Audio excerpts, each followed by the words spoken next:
बिस्मिल्लाहिर्रहमानिर्रहीम। अस्सलाम वालेकुम नाज़रीन, आप यूट्यूब चैनल देख रहे हैं। मैं इमरान ख़ान हूँ। नाज़रीन, ज़िमनी इंतख़ाबात नताइज आ गए और नताइज किस तरह के आए। एक तो जहाँ पे पाकिस्तान तहरीक इंसाफ ने बाइकआउट किया था वहाँ पे तो टर्न आउट ही नहीं था। पता नहीं किस तरह थोड़े बहुत वोट इन्होंने इकट्ठे किए, मस्जिदों में ऐलान कराते रहे, तो बहुत ही कम टर्न आउट था। वैसे भी ज़िमनी इंतख़ाबात में कोई ज़्यादा टर्न आउट होता नहीं है, ज़्यादा लोग उसमें दिलचस्पी लेते नहीं हैं। और इस तरह के ज़िमनी इंतख़ाबात जिसमें एक मकबूल पॉलिटिकल पार्टी जिसका बहुत बड़ा वोट बैंक है वो ये कहे जी हम इस पर नहीं आ रहे, तो वहाँ पे तो फिर बिल्कुल ही वोटर नहीं निकलता। PMLN की जो सियासी हकीकत है ये पंजाब में थी तो सही, अच्छी तगड़ी बड़ी पॉलिटिकल पार्टी थी पंजाब की, लेकिन काफ़ी कमज़ोर हो गई। एक दौर में ये पंजाब की पहले नंबर की पार्टी हुआ करती थी, लेकिन आज ये पंजाब की दूसरे नंबर की पॉलिटिकल पार्टी है और पहले नंबर पे पाकिस्तान तहरीक इंसाफ आ गई। आप जब भी कभी साफ़ और शफाफ इलेक्शन करवाएंगे, ये मैं नहीं, इमरान खान साहब के बदतरीन दुश्मन हत्ता के जो PMLN के अपने लोग हैं जिनसे आप न्यूट्रली बात करें, ऑफ द रिकॉर्ड बात करें, वो भी मानते हैं कि जब भी कभी फ्री एंड फेयर इलेक्शन होगा, आजकल के दौर में तो तहरीक इंसाफ पहले नंबर की जमात बनेगी, दूसरे नंबर पे जो है वो PMLN की जमात है। पीपल्स पार्टी आज भी तीसरे नंबर पे नहीं है, आज भी तीसरे नंबर पे तहरीक लब्बैक का वोटर मौजूद है पंजाब में, सवाए जनूबी पंजाब की चंद सीटों को छोड़कर। इसके अलावा तहरीक लब्बैक जो है वो तीसरे नंबर की जमात है। चौथे नंबर पे पाकिस्तान पीपल्स पार्टी है पंजाब में, जबकि जमात इस्लामी और फजल रहमान साहब की पार्टी कहीं भी नहीं है। अब ये जो इंतखाबात हुए इसमें 2 सीटों पे पाकिस्तान तहरीक इंसाफ ने मुकाबला किया। एक लाहौर में मियां अजहर साहब की वफ़ात के बाद इलेक्शन उनके बेटे को लड़ना चाहिए था, लेकिन वो एक और उम्मीदवार को खड़ा किया गया और उसको बहुत सपोर्ट भी किया हमाद अजहर साहब ने। लेकिन वहाँ पे जिस किस्म का इलेक्शन था पूरे पाकिस्तान ने देखा मीडिया के ज़रिए से, और पाकिस्तान के सारे मीडिया ने वहाँ से रिपोर्ट किया, स्पेशली डिजिटल मीडिया ने। उन्होंने बताया कि बेड़े गर्क हो गया पूरे इलेक्शन का, ना इन्होंने किसी को कंपेन करने दी, ना कोई काम करने दिया। पुलिस ने, PMLN ने और इलेक्शन कमीशन ने मिलकर ये इलेक्शन लड़ा और ख़ाली कैंप थे PMLN के और टर्नआउट भी बहुत थोड़ा था, लेकिन इसके बावजूद PMLN ने ये सीट जीती और जीती जिस तरीके से वो आप सब अच्छी तरह जानते हैं। अब हमाद अजहर साहब ने तो इल्ज़ामात का एक ढेर लगा दिया, उन्होंने कहा जी बिल्कुल वोट पड़े हैं अब PTI को। वैसे मैं बताऊं कि आवाम ने दिलचस्पी नहीं लिया इलेक्शन में, चाहे वो पाकिस्तान तहरीक इंसाफ के ही लोग क्यों ना हो, लेकिन फिर भी पाकिस्तान तहरीक इंसाफ के कैंप्स के ऊपर गहमा गहमी थी। यहाँ बहुत सारी वीडियोज़ गर्दिश कर रही हैं जहाँ लोग पीछे पीछे फिर रहे हैं प्रिजाइडिंग ऑफिसर्स के कि यार हमें फॉर्म 45 तो हमें दे जाएं। तो यहाँ प्रिजाइडिंग ऑफिसर ने फॉर्म 45 ही नहीं दिए, और जिनको दिए उसके बाद वो इलेक्शन कमीशन ने बदल दिए। इस दफ़ा एक नया फार्मूला किया गया। एक तो जहाँ पे पाकिस्तान तहरीक इंसाफ नहीं थी वहाँ पे भी PMLN जो है वो बड़ी मेहनत कर करके उन्होंने सीटें निकाली, और ज़्यादातर सीटें जो हैं वो उन लीडर्स जो PMLN के लीडर्स हैं उनके भाइयों की, रिश्तेदारों की, बच्चों की, उनकी सीटें हैं। जैसे राणा सनाउल्लाह ने, तलाल चौधरी ने, बाकी बहुत सारे लोगों ने अपने अपने करीबी रिश्तेदारों को खड़ा किया और उनको इलेक्शन जितवाया। फिर बाद में ये जश्न भी मनाते रहे, हालांकि इनके मुकाबले में कोई नहीं था। PMLN की हालत तो ये हो गई, बेचारे अकेले भी इलेक्शन लड़ते हैं तो डरते रहते हैं कि अवामी रद्द-ए-अमल ही ना आ जाए। पुलिस को इस्तेमाल करके, इलेक्शन कमीशन को इस्तेमाल करके उन हलकों में इन्होंने इलेक्शन जीते जहाँ पे पाकिस्तान तहरीक इंसाफ ने बाइकआउट किया। 2 जगह तहरीक इंसाफ ने मुकाबला किया। लाहौर का मैंने आपको बताया कि बहुत सारे सबूत सामने आ चुके हैं अब तक और बार बार आ रहे हैं, लेकिन हरीपुर में तो कमाल ही हो गया। हरीपुर में जो गवर्नमेंट है वो पाकिस्तान तहरीक इंसाफ की है वहाँ खैबर पख्तूनख्वा में, लेकिन इसके बावजूद वहाँ पे PMLN को ये सीट जितवा दी गई। हमने देखा खंदकें खोद दी, हमने देखा कि जो RO का दफ्तर है उसको मुकम्मल तौर पे सील कर दिया गया, बंद कर दिया गया। लगभग 95% फॉर्म 45 हासिल किए उमर अयूब की एहलिया के इलेक्शन में पाकिस्तान तहरीक इंसाफ के वर्कर्स ने, यानी 95% हासिल किए। और इनके मुताबिक जो उमर अयूब ने स्टेटमेंट जारी किया और जो हसनैन रफ़ीक साहब रिपोर्ट कर रहे थे, नया पाकिस्तान वाले, और दीगर मीडिया भी वहाँ से ये रिपोर्ट कर रहा था, हत्ता कि बहुत देर तक जो पाकिस्तान का रवायती मीडिया है, इलेक्ट्रॉनिक मीडिया, TV चैनल्स, वो भी यही बताते रहे कि 25,000 की लीड से उमर अयूब की एहलिया आगे चल रही थी, जबकि जो PMLN का उम्मीदवार था बाबर वो पीछे चल रहा था। ये हर तरफ रिपोर्ट हो रहा था, लेकिन फिर अचानक से ये जो बर्तरी है ये तब्दील हो गई और PMLN का कैंडिडेट जो है वो मुकाबला जीत गया। अब ये बहुत सारे सबूत हैं। मिसाल के तौर पे यहाँ पे आप ये एक और सबूत देखिए, ये ढेर लगा हुआ है, दर्जनों के करीब है। यानी ये एक फॉर्म 45 है हतार पोलिंग स्टेशन का। अब इसमें अगर आप देखें कि उमर अयूब के जो शहनाज उमर अयूब जो उनकी अहलियाँ हैं, उनके 453 वोट हैं और इसके बदले में बाबर नवाज के 132 वोट हैं। तो आप अंदाज़ा लगा लें कि कुछ 350 वोटों का फ़र्क है, इतने ज़्यादा वोट उन्होंने लिए हैं। लेकिन जब आप जाते हैं और देखते हैं जाके ये इलेक्शन कमीशन का रिज़ल्ट, अब ये फॉर्म 45 कुछ और कह रहा है, लेकिन जब आप इलेक्शन कमीशन के ऊपर जाके फॉर्म 45 देखते हैं तो वहाँ पे बिल्कुल उल्टा रिज़ल्ट है और उस रिज़ल्ट में PMLN के कैंडिडेट को आगे ले गए। तो इस तरह से 2 नंबरी करके PMLN को ये सीट दिलवाई गई है। हैरतअंगेज़ तौर पे बहुत सारे कारकुन इकट्ठे तो हो गए थे और वो RO दफ्तर को घेर रहे थे, लेकिन फिर हमने देखा कि वहाँ से उमर अयूब और बाकी लोग निकल गए। उमर अयूब ने एक स्टेटमेंट भी जारी किया। ये अपोजिशन लीडर थे पाकिस्तान तहरीक-ए-इंसाफ के कौमी असम्बली में, फिर इन्हें 9 मई के केस में नाअहल किया गया, तो अब इनकी सीट के ऊपर ये इलेक्शन हो रहा था। तो उमर अयूब साहब जो है उन्होंने स्टेटमेंट देते हुए कहा कि यहाँ पे पुलिस भी है, यहाँ पे FC भी है, दीगर फोर्सेस भी हैं और बहुत बड़ी तादाद में इकट्ठी की गई है। तो ये इलेक्शन हमसे ज़बरदस्ती छीना गया है, हम इस रिज़ल्ट को तस्लीम नहीं करेंगे। और इस रिज़ल्ट में 25,000 की लीड से जीत रही थी उमर अयूब की अहलिया, जबकि बाद में PMLN के उम्मीदवार को जितवा दिया गया। जो लाहौर वाली सीट है वहाँ पे पूरे लाहौर से और आसपास से कारकुन इकट्ठे करके एकदम रोला डाल दिया गया शाम के वक्त, जनाब हम जीत गए, हम जीत गए, हम जीत गए। और फिर उसके मुताबिक जो है वो इलेक्शन कमीशन ने रिज़ल्ट भी जारी कर दिया। इस दफ़ा ना इलेक्शन कमीशन ने एक नई कार्रवाई डाली और एक नए तरीके से काम किया। यानी एस्टेब्लिशमेंट अपनी गलतियों से सीखती है ना।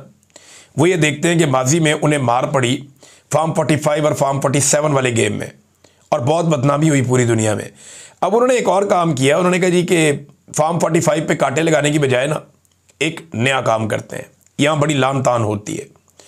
उन्होंने किया ये कि फॉर्म 45 तो जारी कर दिए, जहाँ जहाँ पे लोगों ने ज़्यादा दबाव डाला उनको दे दिए, लेकिन उसके बाद जो इलेक्शन कमीशन का अपना सिस्टम है उसके अंदर दूसरा फॉर्म 45 डाल दिया और वहाँ पे दावा कर दिया ये ठीक है। अब आप अपना असली फॉर्म 45 लेकर घूमते रहिए, कभी आप ट्रिब्यूनल में जाएं, कभी आप इलेक्शन कमीशन में जाएं, आपकी बात ही कोई नहीं मानेगा। और ये उम्मीदवार जो जीत गया PMLN का, ये तो असासा है एस्टेब्लिशमेंट का, तो ये अपना टाइम पूरा करेगा। तो इस तरीके से इन्होंने एक नया तरीका वारदात ढूंढा और इतनी देर में जब तक इंसाफ होना है तब तक तो हुकूमत अपनी मुद्दत पूरी कर लेगी। पाकिस्तान में इंसाफ तो होता कोई नहीं। अब खैबर पख्तूनख्वा के अंदर मैंने खैबर पख्तूनख्वा की हुकूमत की बेबसी भी देखी। यानी ये बात एक हकीकत है, खैबर पख्तूनख्वा में पाकिस्तान तहरीक इंसाफ की हुकूमत है जो थोड़ा टफ टाइम भी देती है पाकिस्तान की एस्टेब्लिशमेंट को। लेकिन आप अंदाज़ा करें अगर ये लोग इतने बेबस हैं तो बाकी सूबों में और वफाक के अंदर जो हुकूमतें हैं वो मिलिट्री एस्टेब्लिशमेंट के सामने कितनी बेबस होंगी। अमली तौर पे पाकिस्तान की फ़ौजी क़यादत इस वक्त पाकिस्तान को कंट्रोल कर रही है और वो ये फ़ैसला करते हैं कि किस जगह पे किस वक्त क्या करना है। और आज आसिम मुनीर साहब ने एक बात साबित की है इन इंतखाबात में, यानी PMLN को दिलवाएगी ना सारी सीटें, एक बात साबित की कि इस निज़ाम को इस बात की कोई फ़िक्र नहीं है कि अवाम की राय क्या है, या अवाम इस निज़ाम के बारे में या एस्टेब्लिशमेंट के बारे में या आसिम मुनीर साहब के बारे में या ये मौजूदा हुक्मरानों और रजीम के बारे में क्या सोचते हैं। यानी तमाम आज़ाद ज़राए का दावा है कि जो हरीपुर वाली सीट है वो तो बड़ी आसानी से पाकिस्तान तहरीक इंसाफ जीतती है। और सब ये पहले भी कह रहे थे कि अगर शफाफ इंतखाबात की सूरत में कोई इम्कान नहीं था कि नून लीग ये सीट जीत जाए, लेकिन फिर भी जितवाया गया। तो अब बड़ी वाज़ेह हो गई ये हकीकत कि एस्टेब्लिशमेंट यही करती जाएगी, ढिठाई के साथ, बेशर्मी के साथ, और उन्हें इस बात की कोई फिक्र नहीं है कि अवाम की तौहीन हो रही है। अब अगर इस चीज़ को बदलना है तो फिर अवाम को बदलना पड़ेगा।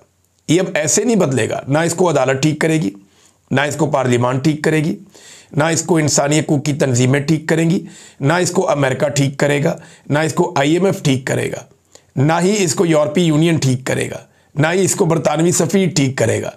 कोई इसके अंदर अक़वाम मुत्तहिदा कोई इसमें मुदाखलत नहीं करेगा। ये पाकिस्तानियों को अपने हाथ में मामला लेना पड़ेगा, पाकिस्तानियों को अपना मैंडेट और अपनी ताकत मनवानी पड़ेगी। जैसे पाकिस्तानियों ने एक वक्त आया था अपने लिए एक अलग वतन हासिल किया था और आज़ादी के लिए बड़ी कुर्बानी दी थी, ऐसे ही पाकिस्तानियों को ऐसा लगता है कि हकीकी आज़ादी के लिए भी अब शायद बड़ी कुर्बानी देनी पड़ेगी। उसकी वजह यह है कि हमें दिखाई दे रहा है कि अब वो इलेक्शन में भी नहीं मानते और इंसानों की राय को वो तस्लीम ही नहीं करते। यानी 95% रिजल्ट में 25,000 की लीड थी और जब रिजल्ट मुकम्मल होता है तो पता चलता है जनाब फारग है। और वो कहते हैं जी हम फॉर्म 45 लेकर गए जो हमें प्रिजाइडिंग ऑफिसर्स ने दिए, वो फॉर्म 45 हम हवाले कर रहे हैं आरओ के कि जनाब ये फॉर्म 45 है, इसके मुताबिक आप रिजल्ट जारी कर दें फॉर्म 47। तो आरओ ये कह रहा है कि मैं नहीं ले रहा। आरओ असली फॉर्म 45 लेने से इनकारी हो गए और उन्होंने अपनी वेबसाइट के ऊपर अपनी मर्जी का नतीजा डाल लिया। ये एक नया काम पाकिस्तान की एस्टेब्लिशमेंट ने सीखा है। एक और चीज़ नाज़रीन बड़ी इंटरेस्टिंग हुई, एक तरफ 3 मरतबा की वज़ीर आज़म की बेटी थी जिसने मुखालिफिन को दबाने के लिए, सियासी मुखालिफिन है, उन्होंने इलेक्शन ही लड़ना था, हर गैर जमहूरी हथकंडा, हर गैर जमहूरी हरबा उन्होंने इस्तेमाल किया और कोई तरीका उन्होंने नहीं छोड़ा जिससे अपने मुखालिफिन को ना दबाया हो। और दूसरी तरफ एक बिल्कुल आम सा मिडिल क्लास आदमी है और वो वज़ीर आला बना और किसी ख़ानदानी सियासत का नतीजा नहीं है ये शख्स सुहेल अफरीदी, और उसने फ्री हैंड दिया अपनी अपोजिशन को। अब इसमें जनाब सुहेल अफरीदी का एक स्टेटमेंट भी है कि हरीपुर इलेक्शन में नून लीग के रहनुमाओं ने मुझ पर ज़ाती हमले किए, गालियां दी, लेकिन मैंने किसी के खिलाफ कोई कार्रवाई नहीं की क्योंकि खैबर पख्तूनख्वा में जमहूरियत है, आज़ादी है। ये होती है ना जमहूरियत। लेकिन पाकिस्तान तहरीक-ए-इंसाफ अगर अपना हक नहीं ले सकती खैबर पख्तूनख्वा में, हरीपुर में, वो अगर इलेक्शन जीत के भी इलेक्शन की जीत अनाउंस नहीं करवा सकते तो ये इमरान खान को कैसे जेल से छुड़ाएंगे? ये तो एक बड़ी अलार्मिंग सिचुएशन है। यानी मैं एक अगर न्यूट्रल तज्जिया आप इसका करें कि खैबर पख्तूनख्वा का एक ज़िला है, वहाँ पे एक इलेक्शन हो रहा है एक तहसील में, और उस इलेक्शन में खैबर पख्तूनख्वा की हुकूमत का उम्मीदवार जीत भी रहा है, लेकिन वहाँ पे सिस्टम जो है वो जो उसी सूबे में काम करने वाला सिस्टम है, आरओ भी वहीं का, प्रिजाइडिंग ऑफिसर भी वहीं पे, और वो 2 नंबरी करके उन्हें हरा देते हैं जीतने वाले को और हारने वाले को जिता देते हैं। तो जब आप यहाँ इंसाफ नहीं ले सकते तो पंजाब की एक जेल में बंद अडियाला जेल में इमरान खान के लिए आप इंसाफ कैसे लेंगे? ये सवाल पैदा होता है। ये एक टेस्ट केस होना चाहिए खैबर पख्तूनख्वा की हुकूमत के लिए कि वो इसे कैसे देखते हैं। दर्जनों सबूत हैं नादरीन जो सोशल मीडिया के ऊपर वायरल है, आप देख सकते हैं जाके, पूरा ट्विटर भरा हुआ है, पूरा का पूरा यूट्यूब भरा हुआ है, हर तरफ सबूत हैं। और जो लोग ये सबूत इकट्ठे कर रहे थे उनके साथ क्या किया गया, आगा शेख सरवर साहब को एक मरतबा फिर गिरफ्तार कर लिया गया। इन्होंने काफ़ी बेनकाब किया इस इलेक्शन में, कवरेज कर रहे थे, उन्हें वहाँ से उठा लिया गया। पहले भी इन्हें गिरफ्तार किया गया था, ज़हीम लगारी साहब को गिरफ्तार किया गया था, बार बार हमारे एक बड़े अच्छे जर्नलिस्ट हैं शाकिर अवान साहब, उनको गिरफ्तार किया गया, सिद्दीक जान साहब को किया गया, सतूर साहब को किया गया, मुतीउल्लाह जान साहब को किया गया, साकिब बशीर साहब को गिरफ्तार किया गया जिस वक्त वो अपनी सहाफ़ती जिम्मेदारियां अदा कर रहे थे। और मैं किस किस का नाम लूँ, बेशुमार हमारे जर्नलिस्ट साथी हैं जिन्हें बार बार गिरफ्तार किया जाता है, उनको परेशान किया जाता है। जो लोग भी इस रजीम के ख़िलाफ़ या इनकी ज़्यादती के ख़िलाफ़ कोई ख़बर ढूंढ कर लाते हैं या इन्हें बेनकाब करते हैं, उनके साथ यही किया जाता है। तो ये इंतहाई काबिल मज़म्मत है। आगा शेख सरवर साहब का पता करना चाहिए, और अगर इन्होंने कोई जुर्म किया है तो फिर आप कानून के मुताबिक सामने लेकर आए ना। आप गायब कैसे कर सकते हैं? बाकी सहाफ़ी साथी ढूंढ रहे हैं और वो कह रहे हैं जी हमें पता ही नहीं चल रहा कि ये किधर गए हैं। मैंने जितने लोगों से बात की उन्होंने कहा जी कि अभी तक कुछ पता नहीं है। जब मेरी लास्ट टाइम बात हुई रात गए तब तक ये सूरत हाल थी। अब नादरीन एक और मैं आपके साथ खबर शेयर करता हूँ। यूसुफ रज़ा गिलानी साहब ने एक बात कंफर्म की है कि ये जो पावर शेयरिंग का एक फार्मूला था पीपल्स पार्टी और PMLN के बीच में, इस फार्मूले के मुताबिक अगस्त 2026 तक, यानी अब जो साल शुरू होने लगा है, इसके अगस्त तक शहबाज शरीफ ने वज़ीर आज़म रहना था और उसके बाद बिलावल ने वज़ीर आज़म बन जाना था, जबकि स्पीकर भी आधे आधे टाइम के लिए, चेयरमैन सेनेट भी आधे आधे टाइम के लिए। तो इस किस्म का कोई एक फार्मूला बनाया हुआ था, सदर की सीट के ऊपर ये नहीं था। तो अब सूरत हाल काफ़ी बदल गई है। यूसुफ रज़ा गिलानी साहब ने कंफर्म तो कर दिया इस मौके पर, लेकिन सूरत हाल ऐसे बदल गई कि PMLN को जो सीटें अब मिल गई हैं वो तकरीबन आज़ाद हैसियत में आ चुके हैं। अब उन्हें पाकिस्तान पीपल्स पार्टी की ज़रूरत नहीं है अपनी हुकूमत बचाने के लिए।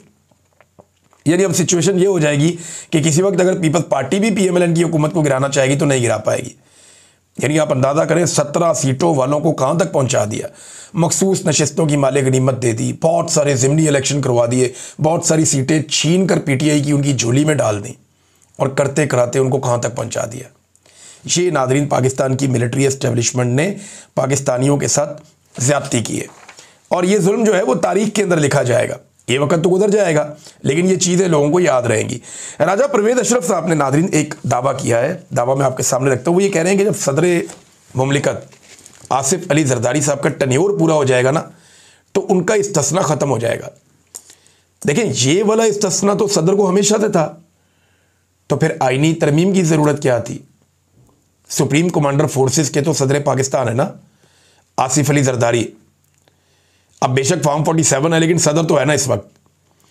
तो ये वाला इस्तिस्ना तो सदर को हमेशा से था कि जब तक वो सीट पे रहेगा तब तक उसे इस्तिस्ना इम्यूनिटी है, उसके ऊपर कोई केस बन नहीं सकता, कोई अदालत बुला नहीं सकती।